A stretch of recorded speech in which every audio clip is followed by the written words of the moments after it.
Radhe Radhe to everyone. Welcome you all. So our question for today is, let f be an entire function such that fc is belonging to this. Okay, now see what is given to us, that your f is entire. Okay, on one more condition is given, that y is x plus 1. So which clearly say that it is bounded, है ना? Sorry, it's not bounded. Sorry. Which clearly says that it will be like this. So leaving many points. ठीक है, leaving many points. So entire, and if it is omitting more than one point, so what is it? It must be a constant, है ना? ठीक है, तो it must be a constant function. Now it can be 1 2 3 1 lakh, anything it could be. ठीक है, now let's see the option. So first option is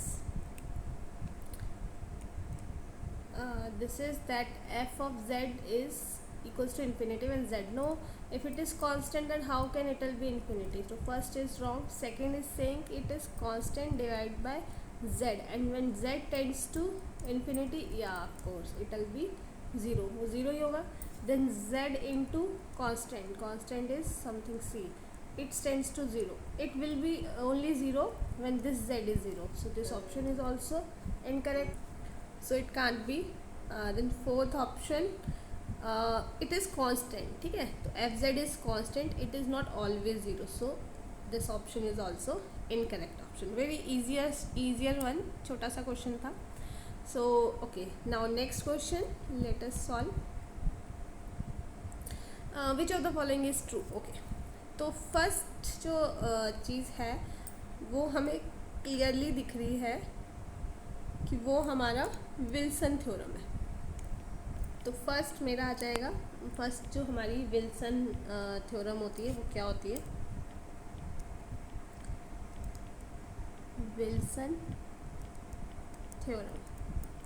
so it says that p minus 1 factorial is minus 1 mod p. ठीक है, तो if I do p minus 1 factorial plus 1 is mod p, means it is divisible. This all is divisible by p, but first option is saying it is not divisible by p. ठीक है, for some words, but ऐसा नहीं होगा. that's why this option is incorrect. ठीक है, false option. First is false. Then second option is saying, second option will do it by Fermat-Little theorem. Fermat's Little theorem. So which says that a raised to power p minus 1 is 1 mod p. ठीक है, which says obviously that p is dividing a p minus 1 minus 1. ठीक है, ये इसको divide करता है. Now we can take this a is 1 2 3 4. so p is dividing 1 2 3 4 p minus 1 minus 1. ठीक है, ये होगा. now if we'll see, there is one condition that there should be all primes greater than 700. if we'll see that 1 2 3 4 has prime factorization 614, and here in question it is कि p is always greater than 700. तो obviously E कभी divide होगा ही नहीं, क्योंकि जो भी जितने भी प्राइम्स हैं that will be greater than 700. उससे छोटे तो कोई होंगे ही नहीं. तो ये चीज़ तो कभी डिवाइड होने ही नहीं वाली, जो भी हम ये p लेंगे.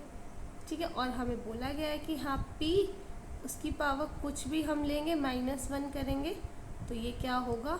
ऑलवेज डिविजिबल होगा. तो by little from its little theorem second statement is true. ऐसे तो ये बी का क्वेश्चन है, बी सेक्शन का है, तो obviously there is one option, but still let's see now. Next option is there exist a, एक इंटीजर है and P is greater than 11। तो again by Fermat little theorem it is a statement that a raised to power p is a mod p, ठीक है। तो p is divided by a p minus a, ये होगा। तो यहाँ पे भी नॉट डिवाइडेड है, इसलिए this option is also incorrect. Now next option जो है ये कह रहा है p divide does not divide p square,